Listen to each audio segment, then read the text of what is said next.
দেখুন গাইস, আমরা এসেছি আমার তাওই বাড়িতে। দেখুন রাস্তা নেই, জমির পাশ দিয়ে রাস্তায় কেদা। অনেক দিন পরে এরকম রাস্তায় হেঁটে যাচ্ছি, যদিও কেদা। এরকম কেদা রাস্তায় হেঁটে যেতে খুব ভালো লাগছে আমার কাছে। অনেকের কাছেই খারাপ লাগতে পারে, কিন্তু ছোটবেলার কথা মনে পড়ে যাচ্ছে এরকম রাস্তা দিয়ে হেঁটে যাওয়ার সময়।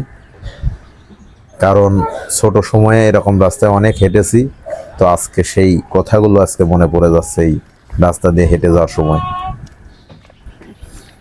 জমির মধ্যে যেহেতু বাড়ি, এর কারণে জমির মাঝখানে আর কি। দেখুন এই যে কচু ক্ষেত লাগাইছে এখানে, মানে কচুর শাক। বিষয়টা অনেক ভালো লাগছে আমার কাছে। অনেক দিন পরে এরকম রাস্তা দিয়ে হেঁটে গেলাম।